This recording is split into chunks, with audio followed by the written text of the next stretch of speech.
Je vous salue tous dans le précieux nom de notre Seigneur et Sauveur Jésus-Christ et vous remercie de pouvoir disposer de votre temps pour partager la parole du Seigneur. Évidemment, je dis merci à Dieu aussi, qui est le maître des temps et des circonstances, et je lui demande la grâce sur chacun de nous, chacun de vous, pour que ce soit vraiment des moments où sa parole nous instruit, sa parole nous éclaire, sa parole nous fait du bien.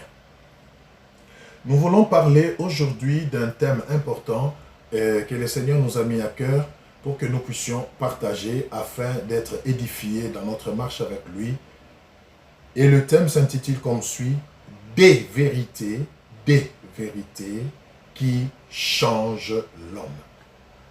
Des vérités qui changent l'homme. Bien-aimés dans le Seigneur, il y a des vérités qui sont dans la parole du Seigneur. Quand l'homme les découvre, quand l'homme les accepte comme telles, quand l'homme les intériorise et fait des efforts à son niveau pour les vivre, automatiquement, sa vie change. Quand je dis sa vie change, cela veut dire que même sa vision, sa perception des choses, sa perception de Dieu, sa perception de son prochain, de son semblable, change et l'amène à s'améliorer et à vivre une vie paisible. Des fois, nous nous demandons qu'est-ce qu'il faut faire pour vraiment marcher de manière que le Seigneur aimerait que nous puissions marcher. J'ai entendu les gens dire, mais j'ai fourni beaucoup d'efforts, voilà, j'ai fait de mon mieux, mais je n'y arrive pas et tout. Mais le Seigneur m'a appris une chose, c'est que il y a des choses qu'il a dites dans sa parole. Quand nous les découvrons, nous les acceptons, nous les comprenons dans leur sens intrinsèque, automatiquement, sans aucun effort, notre vie change. Notre manière de faire les choses change et même notre considération, comme je l'ai dit tout à l'heure, de notre prochain ou de lui-même, Dieu, change. Et ces vérités sont légion dans la parole du Seigneur, mais nous allons en épingler trois en ce moment, au cours de cette séance, nous allons en épingler trois. Et vraiment, ma prière est que le Seigneur, pendant que nous allons parler de ces vérités, puisse accorder la grâce à chacun d'en recevoir la révélation et d'en saisir vraiment la portée pour que les choses changent. Alors, la première vérité, nous allons la trouver dans le livre de Genèse, Genèse 1, du 26e verset au 28e. Première vérité, nous la trouvons donc dans Genèse, dans son premier chapitre, du 26e au 28e verset, et nous allons lire. Je vous laisse le temps de trouver. Donc Genèse 1, du 26e verset au 28e. Qu'est-ce que la parole du Seigneur nous dit?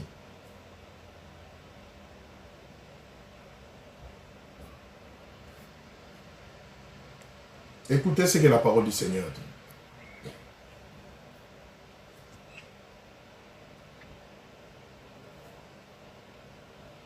Genèse 1 donc, du 26e au 28e verset. La Bible dit ceci.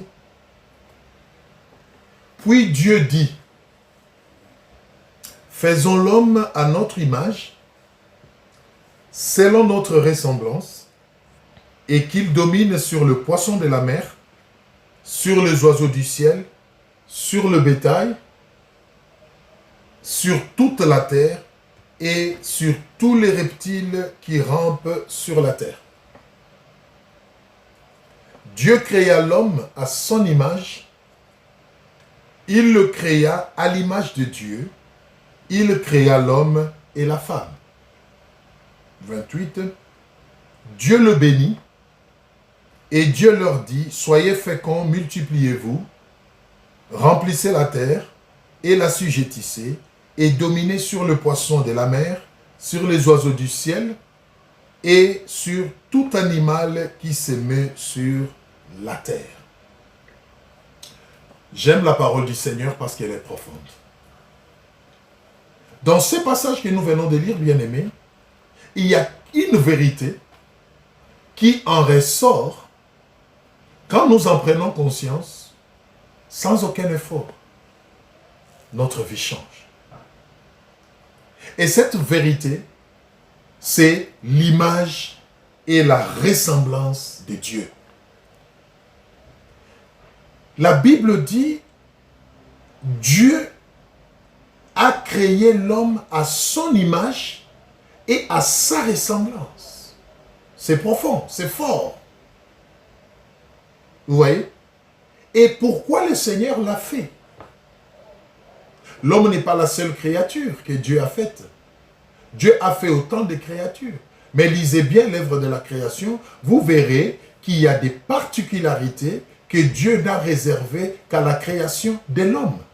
Il n'a pas créé les animaux à son image et à sa ressemblance. Il n'a pas créé les luminaires, il n'a pas créé les astres, il n'a pas créé la verdure, il n'a pas créé la faune à son image et à sa ressemblance, mais il a créé l'homme et la femme à son image et à sa ressemblance. Cela a une portée spirituelle. Et Dieu ne s'arrête pas là, il va très loin.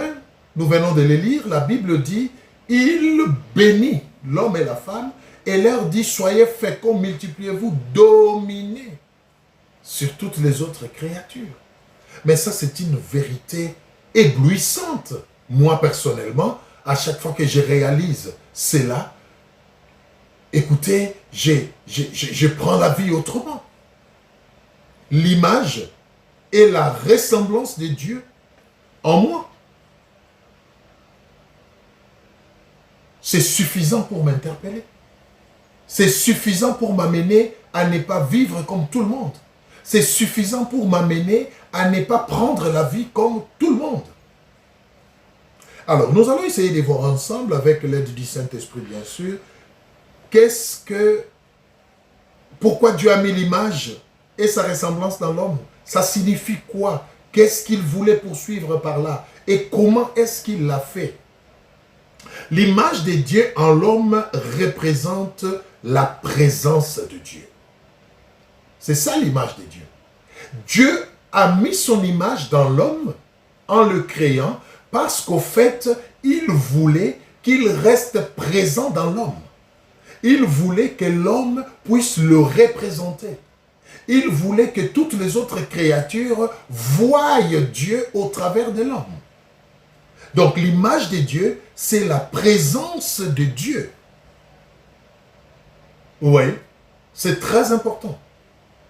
Et ça, quand l'homme en prend conscience, donc il est convaincu et persuadé d'office que en lui, il y a la présence de Dieu. Et parce qu'il y a la présence de Dieu en lui, c'est-à-dire son image, il ne peut pas se livrer à n'importe quoi. Il ne peut pas faire n'importe quoi parce que la présence de Dieu est en lui. Et au travers de lui, Dieu est révélé.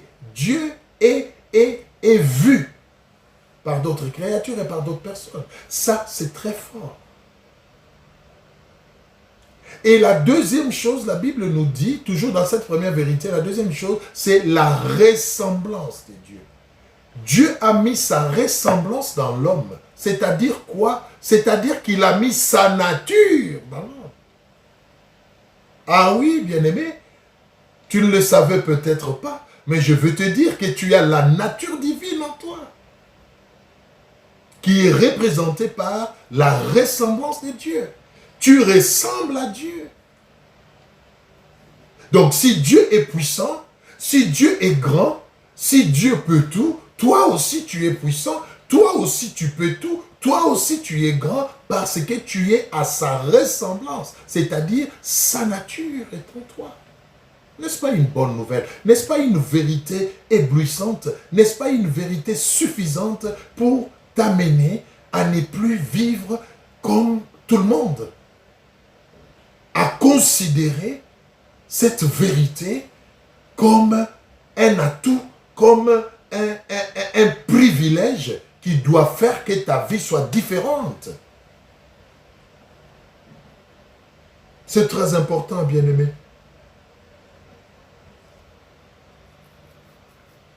L'image de Dieu, c'est sa présence en nous. Et sa ressemblance, c'est sa nature. Ça va peut-être vous choquer, mais c'est la vérité, je vais vous le lire dans la parole de Dieu. Vous êtes, nous sommes des dieux. Ah oui. Le petit d'un lion est un lion. Le petit d'un lion ne peut pas être un chat. Nous sommes à la ressemblance de Dieu, donc nous sommes des dieux. Le fait seulement d'avoir la révélation de cette vérité, moi je me dis, c'est suffisant pour que, écoutez, que je sois fier d'être enfant de Dieu et que je ne vive pas n'importe comment, mais que je vive à sa gloire, que je vive à la hauteur de ces dieux-là dont je suis l'image et la ressemblance.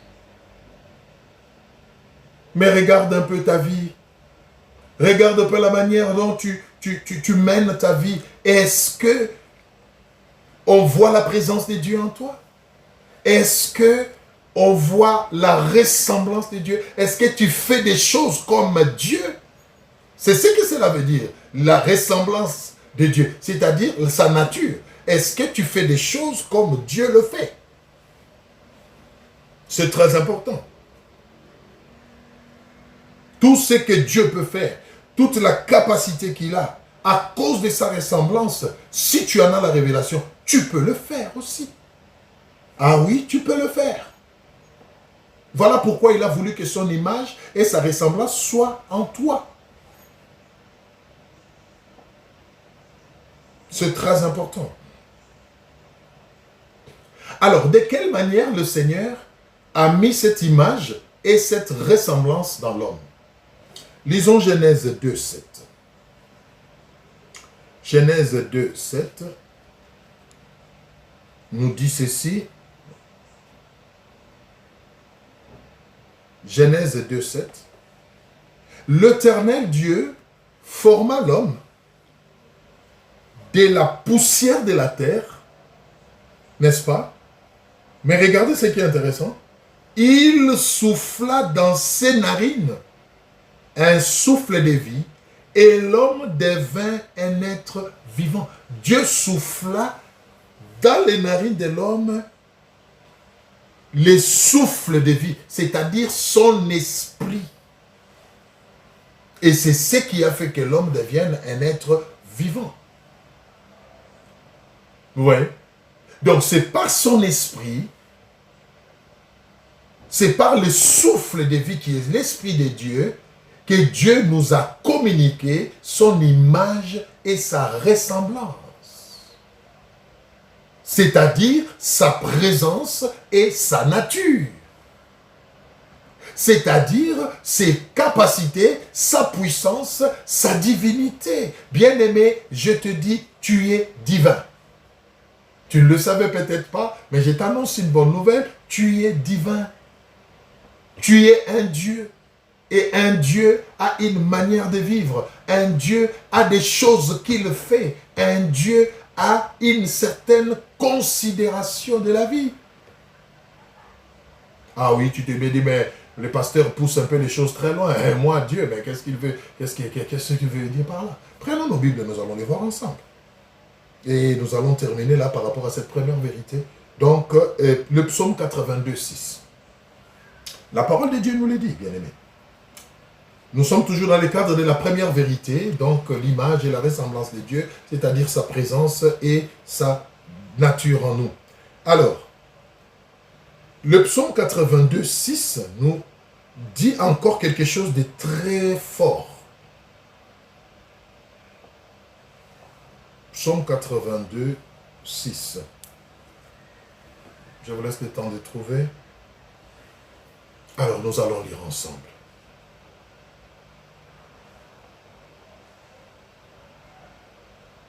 J'avais dit, vous êtes des dieux. Amen.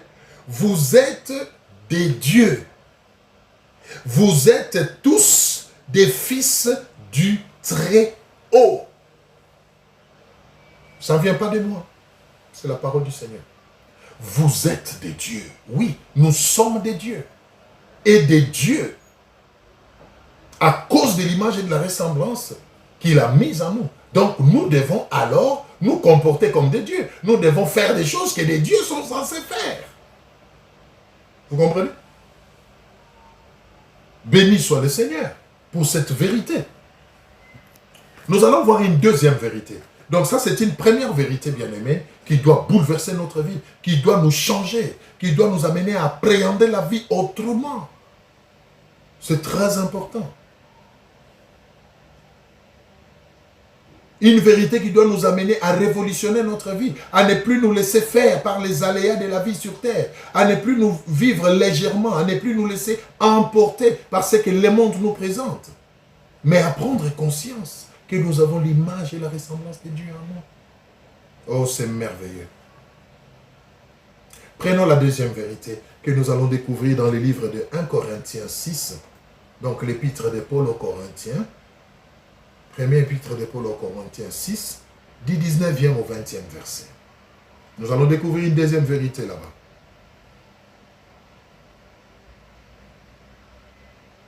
« 1 Corinthiens 6, du 19e verset au 20e. » Nous allons lire rapidement. Alors, qu'est-ce que la parole du Seigneur dit à ce niveau? 1 Corinthiens 6, du 19e verset au 20e, je disais donc. La Bible dit ceci.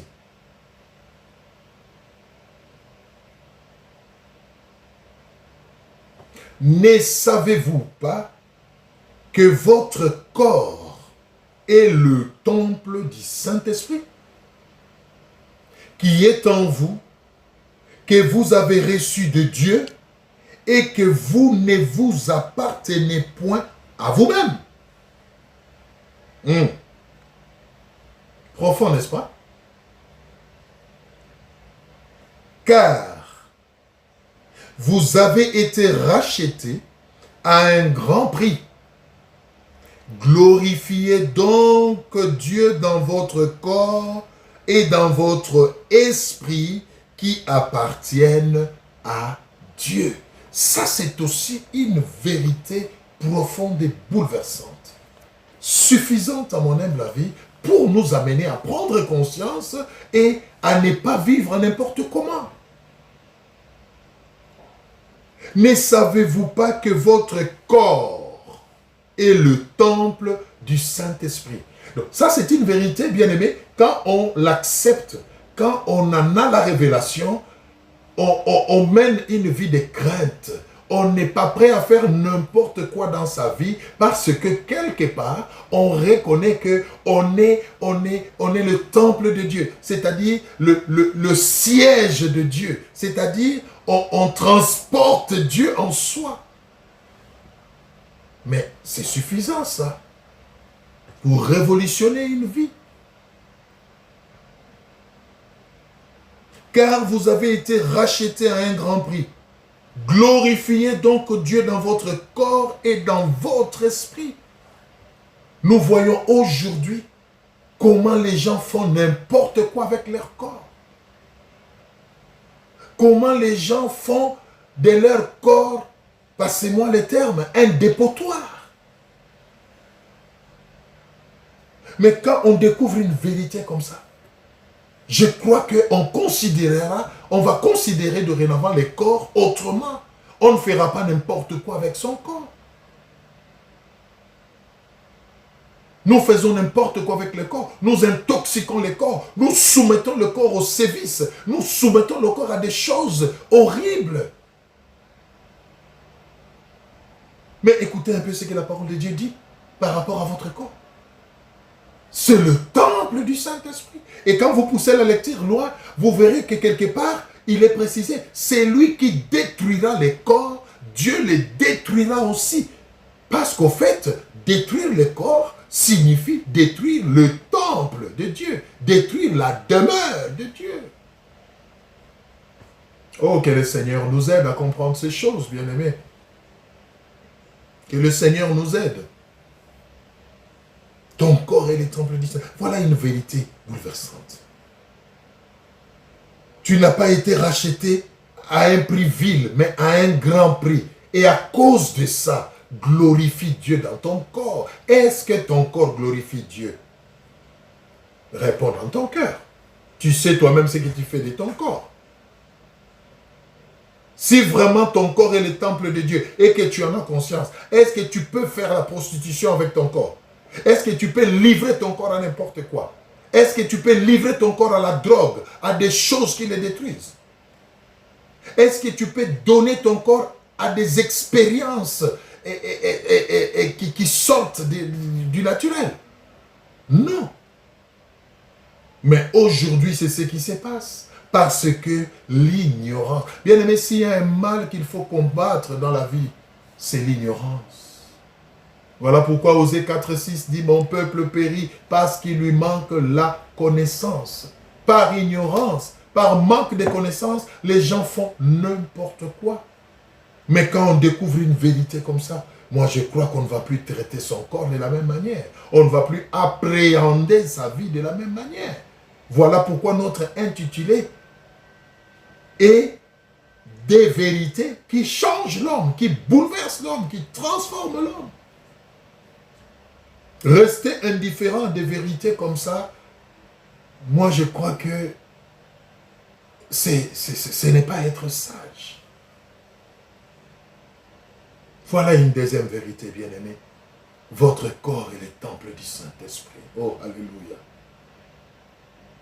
Dieu veut que vous puissiez le glorifier aussi dans votre corps, et dans votre âme, et dans votre esprit.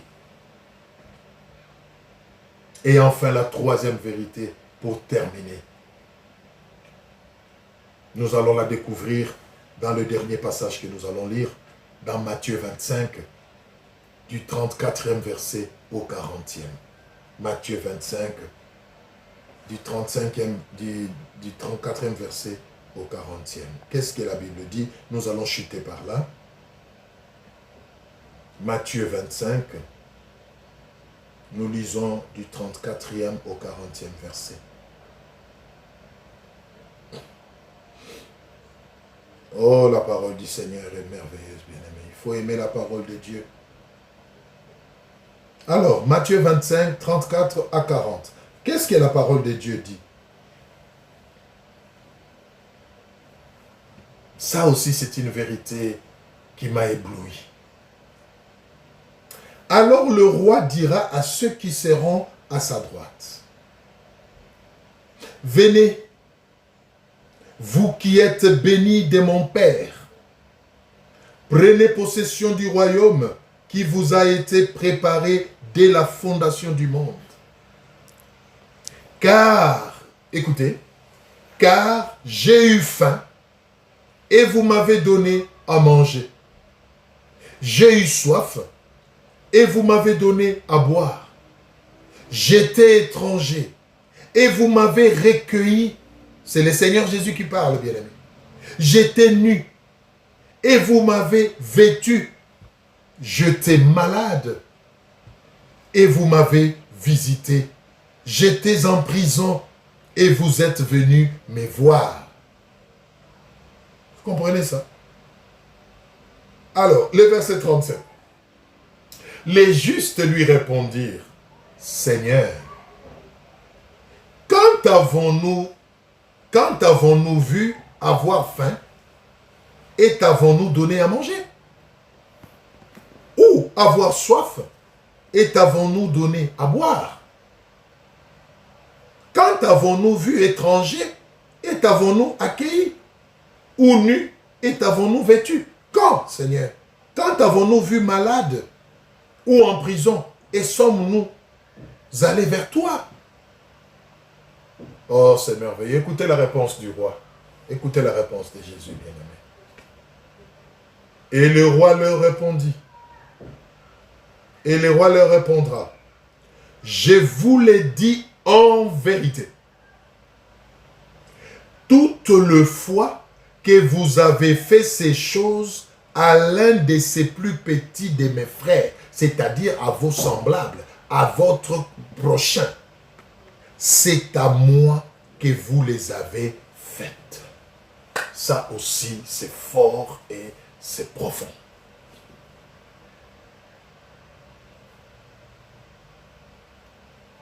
Le roi leur répondra, à chaque fois que vous avez fait ces choses à votre prochain, c'est à moi Dieu que vous les avez faites.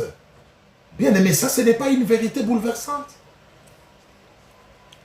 Mais cette vérité, quand on l'accepte, on l'intériorise, bien aimé. Mais je suis prêt à dire que beaucoup de mots que nous déplorons aujourd'hui parmi nous les hommes vont disparaître. Accepter cette vérité, c'est reconnaître que notre prochain représente Dieu. C'est reconnaître que faire du bien à notre semblable, à notre prochain, c'est à Dieu que nous le faisons. Et si nous prenons conscience de cette vérité, allons-nous vraiment encore faire du mal à notre prochain? Parce que ça sera à Dieu que nous aurons fait ce mal. Comprenons, bien-aimés, ces choses que le Saint-Esprit nous aide. Quand est-ce que nous t'avons vu affamé? Quand est-ce que nous t'avons... Les justes, le Seigneur était en train de les exalter et même était étonné. Mais Seigneur, quand Dieu dit, mais écoutez, à chaque fois que vous avez fait ces choses, à votre semblable, à l'un de ces petits, mais c'est à moi. Bien-aimé, ça c'est une vérité qu'il faut saisir. À chaque fois que vous donnez un verre d'eau à votre semblable, à chaque fois que vous venez au secours de votre semblable, à chaque fois que vous êtes utile à votre prochain, à chaque fois que vous faites du bien, vous ramenez les sourires, que vous ramenez la joie, à chaque fois que vous faites du bien à votre prochain, bien-aimé, c'est au Seigneur que vous le faites. Et si tous les hommes pouvaient comprendre ça, le mal disparaîtrait. Parce que si je vois Dieu dans mon prochain, je ne veux pas les tuer. Si je vois Dieu dans mon prochain, je ne veux pas l'abandonner. Si je vois Dieu dans mon conjoint, je ne vais pas demander le divorce. Mais je chercherai le pardon, je chercherai la réconciliation. Si je vois Dieu dans mes enfants, je ne veux pas les abandonner. Si je vois Dieu dans mes parents, je ne veux pas les abandonner. Je vais les honorer, je vais les respecter. Pourquoi? Parce que je sais qu'en faisant ça, au fait, c'est à Dieu que je suis en train de le faire.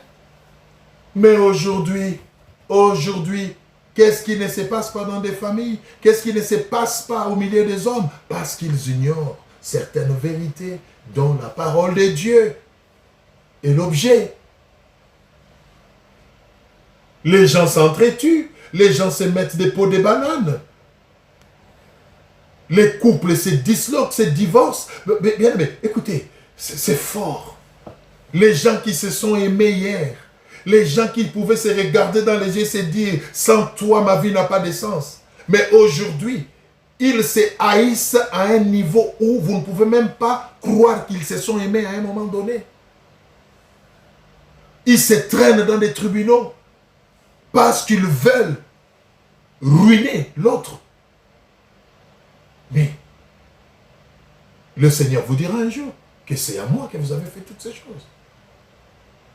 Mais quand nous découvrons une vérité comme celle-ci, et quand nous nous donnons la peine de commencer à voir le Seigneur dans l'autre, automatiquement, bien-aimé, notre considération de l'autre, notre respect, notre vision de l'autre va changer. Et le Seigneur sera glorifié. Voilà, nous allons nous arrêter par là. Il y a beaucoup de choses à dire. Il y a beaucoup de vérités que nous pouvons aborder dans la parole de Dieu pour être transformés. Mais nous allons nous contenter de ces trois vérités-là aujourd'hui. Bien-aimés, l'image et la ressemblance de Dieu sont en toi. C'est-à-dire sa présence et sa nature. Fais des choses comme Dieu parce que tu es Dieu. C'est important. Ton corps est le temple du Saint-Esprit, la demeure de Dieu. Ne fais pas n'importe quoi avec ton corps. Mais glorifie Dieu dans ton corps aussi. Et ton prochain représente Dieu. Vois Dieu au travers de ton prochain. Alors, tu ne feras pas du mal à ton prochain. Nous allons incliner nos têtes dans la prière. Je ne sais pas jusqu'à ce jour quelle perception tu avais de ton semblable, de ton prochain. Mais si tu percevais ton prochain comme la parole de Dieu te le dit, je crois que tu ne lui ferais pas du mal. Chacun de nous va prendre un temps dans la prière où il va se repentir devant le Seigneur. Tu vas dire à Dieu, pardonne-moi. Mon ignorance m'a amené à faire des choses horribles. Mais là, j'ai compris. Et je vais changer de donne. Aide-moi, Seigneur. Est-ce que quelqu'un peut faire cette prière pendant ce moment? Vraiment du fond de ton cœur, tu dis à Dieu, Seigneur, j'ai compris. J'arrête à partir d'aujourd'hui de faire n'importe quoi avec mon corps parce que là, j'ai compris que c'est ta demeure. J'arrête, bien-aimé, de profaner ton image et ta ressemblance qui sont à moi. Je vais vivre comme un Dieu afin que par moi, les mondes te voient. Je vais apprendre à respecter mon prochain, à l'aimer parce qu'au fait, c'est toi que je vois en lui. Chacun va prier comme ça pendant que je vais élever ma voix pour bénir le Seigneur. Oh Seigneur, merci. Merci parce que tu envoies ta parole et ta parole nous guérit. Yahweh, nous croyons que ta parole est esprit, ta parole est vie.